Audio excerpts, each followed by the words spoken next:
Hey everyone, welcome to the show today. I'm excited to welcome twin brothers. All right, this is a first for me. I don't think I've ever interviewed two people at the same time before. So these guys, check this out. They're the founders of Dynamic Duo Training, which is an online nutrition, exercise, and lifestyle consulting business. And they're also #1 international bestsellers. They're also podcast hosts. So anyway, Chris and Eric, welcome to the show, guys.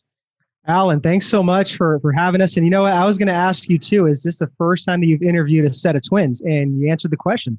Yeah, it is. So, I mean, I'm excited. It's cool to kind of interview brothers also. A large part of the businesses that I own with my brother. We're not twins, but and I don't know if that makes it easier or tougher, because I see twins. I have nephews that are twins, and they seem to get along so well. So is that the case for you guys? Are you guys like always like finishing each other's sentences? And we definitely have that. I don't know what it's called, but like he'll say something and then I'll be like, oh, I was just about to say that, and just vice versa. But I mean, we do butt heads, but we do have like, we feed off our strengths and weaknesses, and we're very aware of that. So somehow we've made it just work for the last decade or so. Awesome. And just for our listeners and viewer, I guess our viewers specifically, I've got Eric on the right. So as we're viewing this, on the right, and Chris is on the left. Let's talk a little bit about your guys' partnership and your businesses.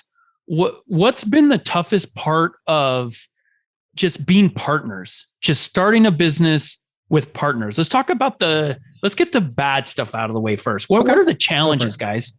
Yeah. I mean, I would say, it was our own ego, really. I think that if we would have hired a mentor or went through like a mastermind or a program, right at the get-go, we could have avoided so much pain, so much agony, right? Because it was our own ego. We thought that, we have this gift where we're workhorses, and we thought that we could just do that, and that we don't need anybody else to tell us like what to do, and we'll figure it out type of mindset. And that mindset only gets you so far as an entrepreneur, So now our mindset is completely the reverse, to where it's like, why would you sit there and not follow somebody that has the blueprint, has made the mistakes, and accelerate that learning curve, So I would say that was some of the biggest challenges at first, was just our own ego and, investing in mentorship and accelerating that learning curve. I'd say right now, the hardest thing is just, sometimes I guess being on the same page, because we do have like our strengths, and like, we have different kind of like opinions and different viewpoints and visions of like the business and what we want to bring to it and stuff. So it's the challenge of just like meeting in the middle and finding a common ground with both like, sides of it. What's funny about partners is you both kind of want the same thing, right? You want the best thing for the business. But sometimes that, at least with me and my partners, it gets lost in the weeds a little bit when we're talking about specifics, the specific way to do something, the specific approach that we're going to take. And it helps me when I take a step back and I'm like, all right, my partner, Matt, love that dude. One of my best friends. He wants the same thing I want. He wants to develop businesses with me that are successful, so that we can create jobs for people somewhere where they're proud to work. And that helps when we're kind of butting heads a little bit. It helps. Okay, we have a different approach, and we don't know which way is right or wrong in the beginning. Right. And so it's nice to kind of just take a step back and realize, hey, we're in this together, guys. Like, we'll figure it out. We have the same mindset. Let's just kind of get together on the details. Yeah, no, I love that. And I think too, what Chris and I have like just really established like from the get-go is we both have a winning belief system as opposed to a self-limiting belief system. And, we've always just been action takers and just been relentless and resilient about like our pursuit to just, reach our greatness, create more impact. And just when you have somebody that's on that same page mentally, right?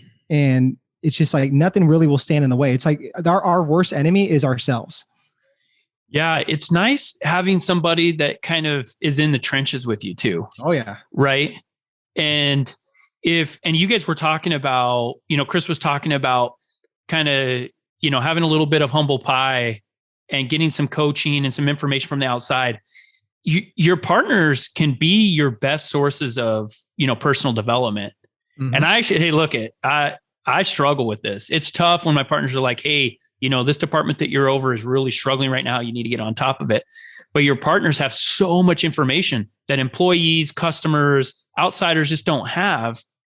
And so I guess I'm saying this to myself more than anybody, but you can really, with a partner, you can really get to the next level in personal development if you allow yourself to.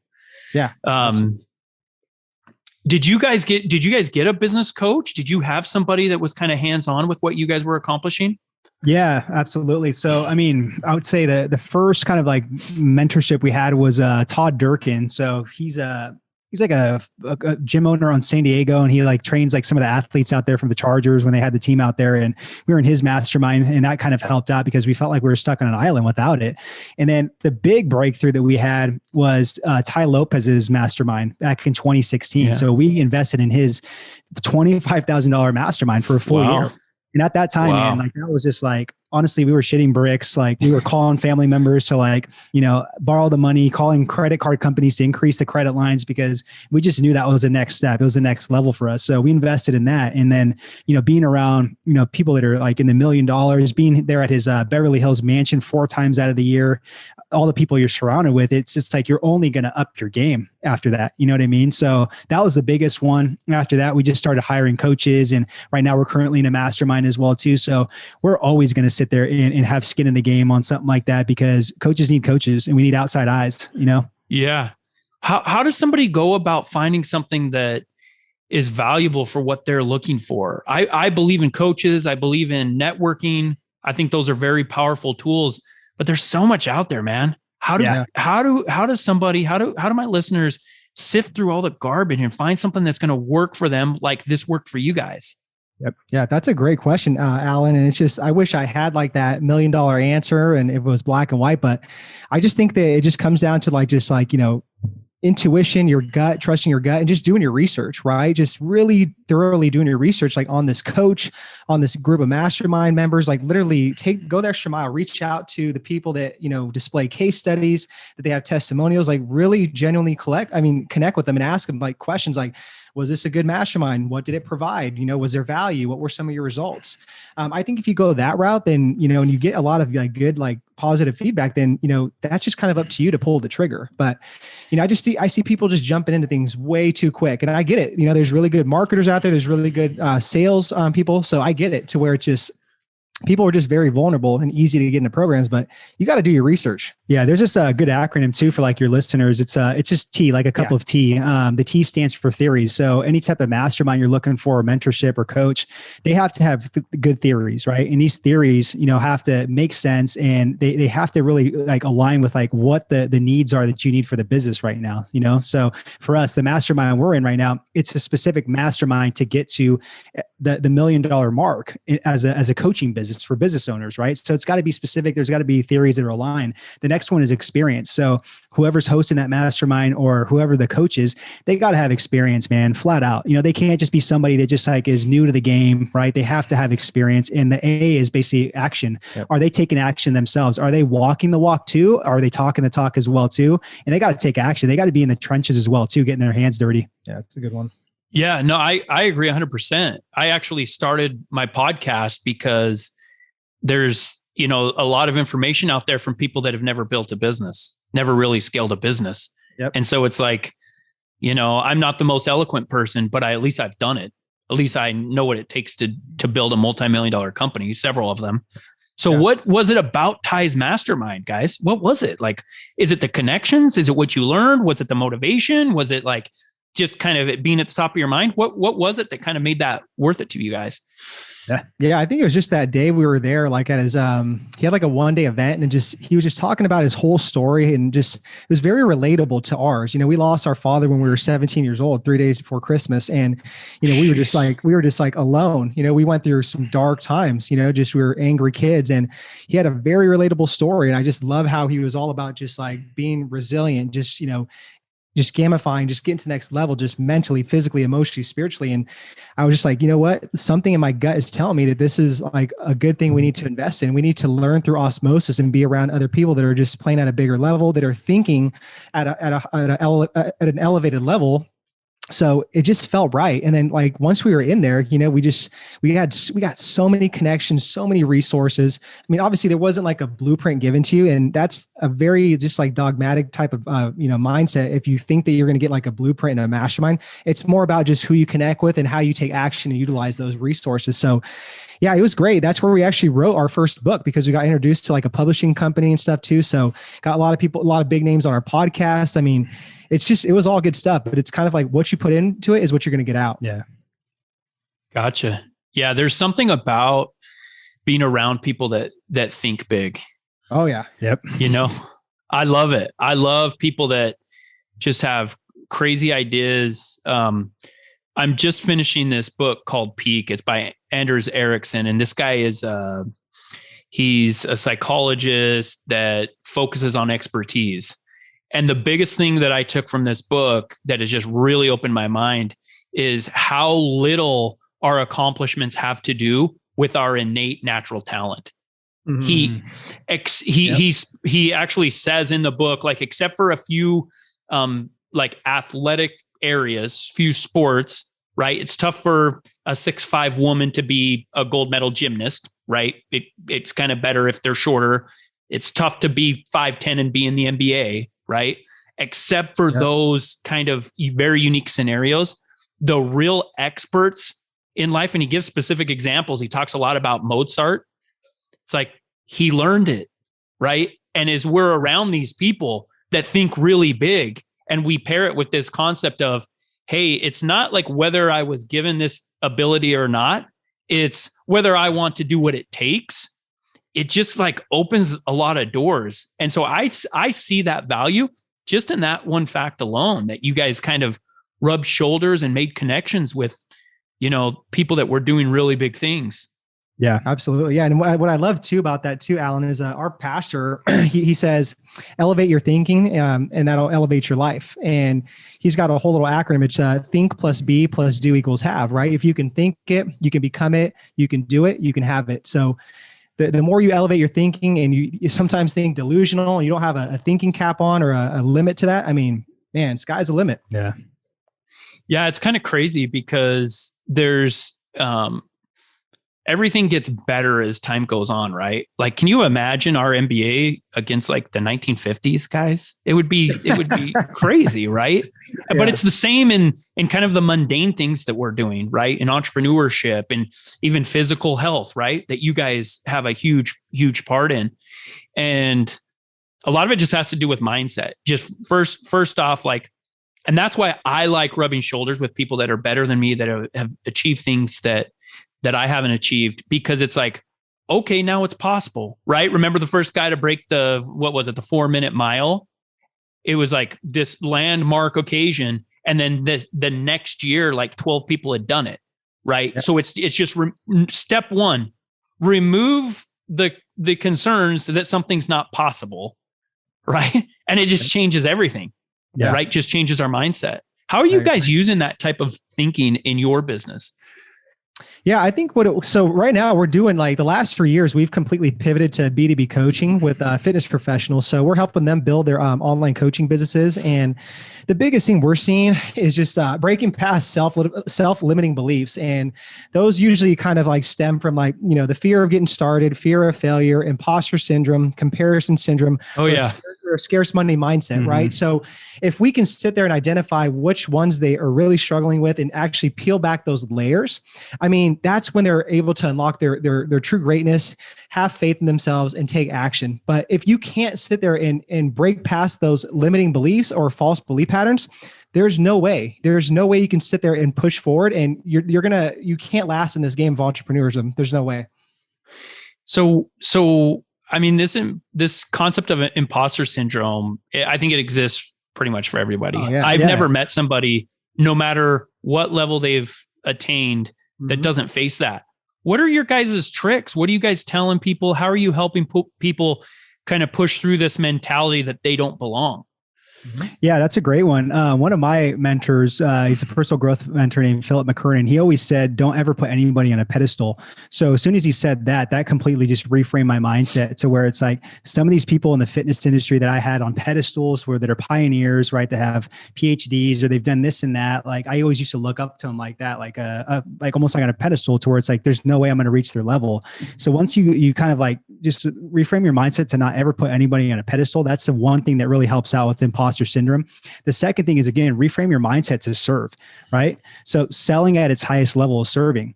And not everybody is going to want that other person out there. You're going to connect with them for different reasons. Your story, like the way you carry yourself, a message that you have, right? The way you speak something, the way you teach something. So there's room for everybody. There's a piece of the pie for everybody, you know? So it's really about just, again, kind of breaking that down and getting out of your own head that like, there's more to give than this other person that you're kind of putting on a pedestal, or that you just have to like have this comparison syndrome or something like that, you know? I would even say, to add to that really quick, is just understanding that you have to take imperfect action. Like you're never going to, be perfect. Yeah. Whatever you put out, it's never going to be perfect. It's like you're a constant student. Everything's evolving, innovating so fast where it's like, man, as long as you're in the game and not on the sidelines, I mean, you're good to go.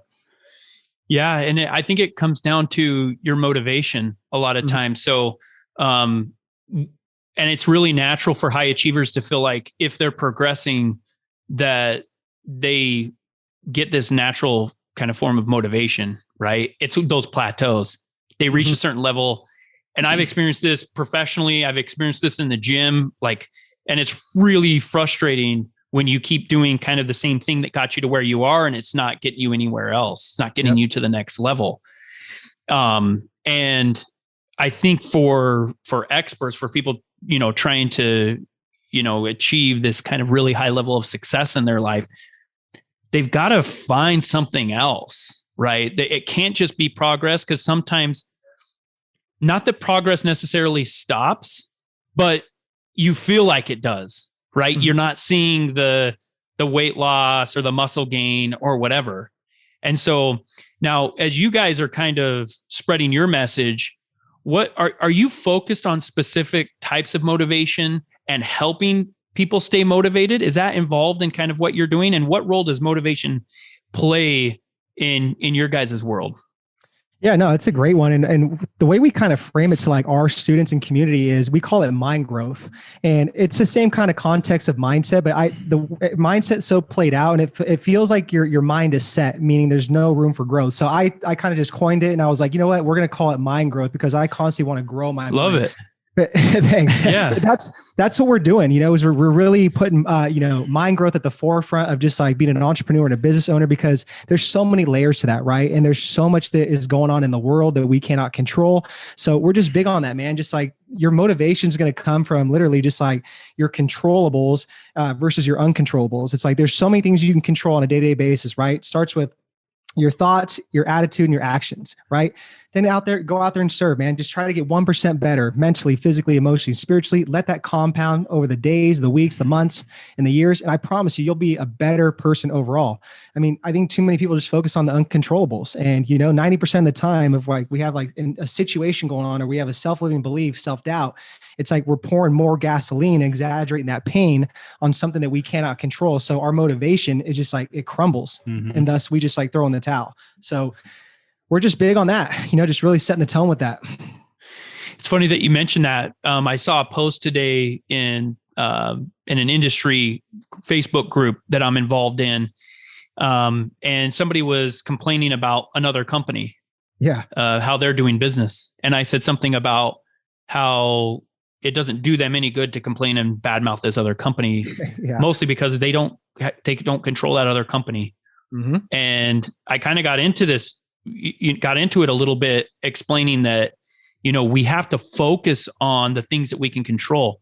That's hard to do, guys. It is. That's hard to do. How do we do that? How do we get rid of some of that noise that we hear, whether it's, our internal demons, our excuses, the weather, stuff that we have no control over, and focus on the things we control? How do we do that? Yeah. I mean, I wish it's a great question. I wish I had this like, black and white answer, but it's not, unfortunately for me, like what works great. And I've seen for others is starting your day with the morning routine is controlling that emotion, right. And the things you can, and then starting with some gratitude. I know it sounds like cliche, but it really is the truth, because it's true, man. When you really think about it, if you have a roof over your head, if you have, food, if you have your health, your loved ones around you, you truly don't need anything else, right? I know we're all go-getters and we want more, but when you ground yourself with that kind of mindset that you have everything you need and you just have that abundance, I think that definitely helps out, Yeah. What's funny is I think one of my greatest creators or forms of motivation is my gratitude. Yeah. And it's really weird because so every morning I list 3 things and I actually write it out, 3 things that I'm thankful for every single morning. And it can be something super small, like, hey, I'm happy this sun is shining today. Or, I've got a view of the trees from my office, like little tiny stuff. Exactly. And it just, I think you're right. I love that you mentioned that. I love that you mentioned morning routine. And I love that you mentioned gratitude, because it's really tough to be unhappy if you're grateful. Really tough to do. Impossible in my opinion. If you're sitting there listing the things you're thankful for, because then you're focused on what you have, not what you don't have. And then also, I think you're also focused on what you can control. I love that you brought that up in that context. Yeah. I know, man, like firsthand, like if I don't have my morning routine, that 60 minutes where like I'm reading, I'm having my coffee, my silence, I'm doing my affirmations, I'm doing my stretching, my gratitude, then man, my day is going to just be thrown off. I'm going to be a little bit negative. I'm going to let little tiny things get to me. I'm gonna have that little voice right here, like telling me things. So I think it's super important. I think everybody has to have a morning routine. Yeah. They really do. I think too, just it sets the tone for you to not be in reactive mode, right? And what generally sets us off is these things, the phones. Yeah. Like people wake up, they go straight to the phone, they start scrolling and they go into a reactive mode, right? To where it's like, they're not thinking for themselves. And it's like, you have to program your mind to play offense, not defense. And that's why morning routine is just, it's huge. Like I wish everybody could just like, incorporate that type of habit. Yeah, it's really been a game changer for me. I've had a specific morning routine that I've made some changes to over the years, but I've been doing it on and off for 3.5 years with like I said, the changes in there. But I'll notice, and this might sound super cliche or whatever, but I'll notice like if I get into, a tough discussion with a vendor, or I have, I lose track of my emotions with an employee or something. If I sit and think about it, I can tie those things back to how my morning routine went. Because if my mind is right, look, as a business owner, stuff happens every day. Yep. Every single day, something happens, right? Large or small.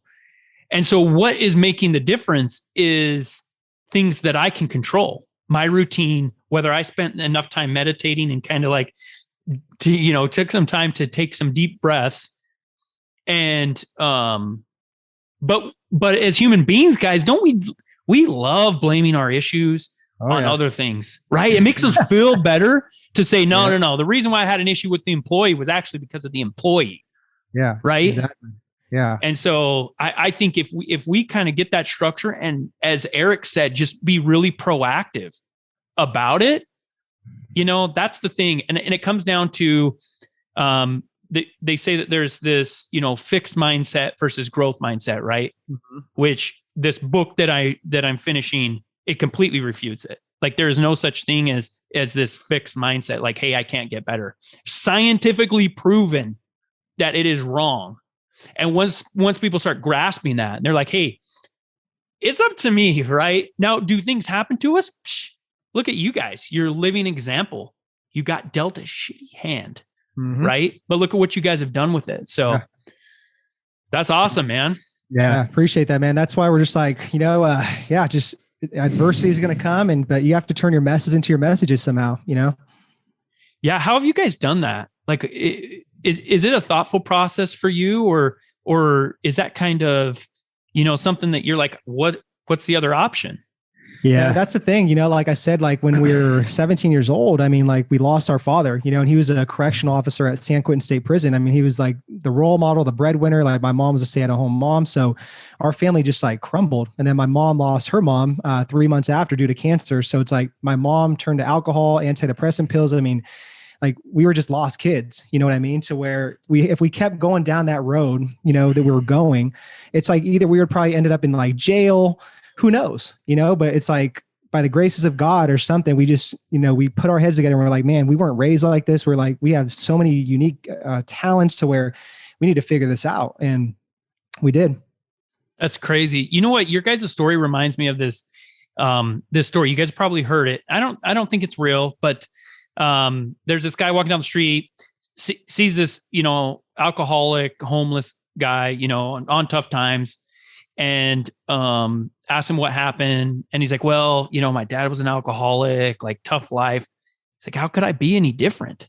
And this guy that met him, he was so interested. He's talked to him for a while, finds out that he has a brother. And he's like, well, where's your brother? And yeah, he lives in a, fancy house, a fancy neighborhood. And he's like, hey, can I have his contact? I want to talk to him, ask him what happened to him. And so he meets his brother, and his brother's a successful businessman, has a family, like, in good shape, doesn't touch alcohol, like all these things. And he's like, wait, I don't understand. How could you be like that with the background with your father and terrible, abuse and terrible upbringing? And he's like, how could I be anything else? Right? It's good. Dang. And so I think that sometimes, and it's easy for me to say that because I didn't go through what you guys went through, right?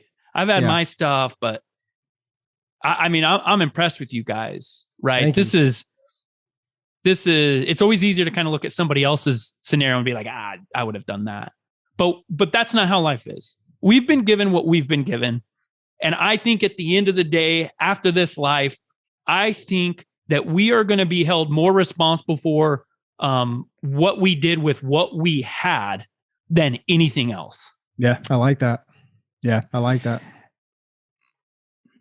Well, that's awesome, guys. What's the next step for you guys? What's your ceiling? What are your goals? What are some things that you guys kind of want to achieve? Yeah. I mean, right now we're just focused on just like our business right now, Dynamic Fit Pros, just serving fitness professionals, man, to be honest, just like, again, kind of like putting that mind growth at the front and then just helping them get more clients, just become better entrepreneurs, build 6-figure businesses as a fitness professional. So that's my main mission right now. It really, really is, that's just what I'm focused on, who I really want to help out at this point. And then eventually I'd love to do something like a mastermind or something like that ourselves, because we know the power behind those and we love being around people. We love the camaraderie and the energy and all that stuff. So as soon as things kind of open back up and somewhat normalcy, maybe we'll kind of test the waters with that, Yeah. Just for me, I mean, similar, like, interests and goals too, but I want to keep leveling up as a person. I just think that, it's like Ed Milet says, it's like every day you're either growing or dying. And I truly believe that, right? To where it's like, we have to just, keep every single day, just like, get to the next best version, just, get 1% wiser. And like, I'm barely like 35 years old. And it's like, I'm scratching the surface to where it's like, if I keep going down this road, like I'm going to impact so many people and I'm going to look back and just leave a legacy. And my whole thing is like, I want to live a life worth telling the story about. So that's kind of like, what lights me up every single day. Yeah. I mean, you guys are just, you guys are young bucks. You're just getting started. And I have a vision board that I look at every day. It's nothing fancy. It's just something I've created that I make sure to review to keep my mind in the right spot. And at the very top, I have this quote that says that the way to get to my next level is to help other people get to theirs. Right. Yep. I like that. And there's something about that. I was talking to a guy that he called me. He was looking for a job, and I asked him why he was leaving his current company. It's one of my favorite questions. Why are you leaving? You learn so much from somebody by asking that. And he said, he's just chasing the money. That's the exact words he used. And he's like, and he's like, I'm like everybody else, just chasing the money. And I said, oh, that's not what I'm doing. And he's like, sure you are, or you're not, or you don't have it. And I'm like, I mean, you're wrong about both of those things. But, and I explained to them, and obviously didn't hire this guy, but I tried to give him a little bit of advice. And I said, if you do something for a higher reason, the money is going to come. If you do something for somebody else and you show them how what you're doing builds value or adds something to their life, the money is going to come. If you do it the other way, it's not guaranteed, right? People are like, well, let me get the money first and then I'll focus on others. Yeah. Yep. Doesn't necessarily come, right? No, doesn't work that way. That's like the horrible like train of thought. Yeah. And like, that's one thing too, like when we were in those high level masterminds, like even like ties, right? Like everybody was like so money focused, like, and, you know, we'd always notice because we were in the fitness industry and we would take like very good care of ourselves. And we'd have these conversations with these, you know, entrepreneurs. They want to make millions of dollars, or either they're making millions of dollars. We'd always just like look at them like, man, like you want to make millions of dollars, but you can't even like take care of your physical health. So it's like, how are you going to last in this game? You know, like what if you're on your deathbed, or what if you get a disease or something like that? And it's just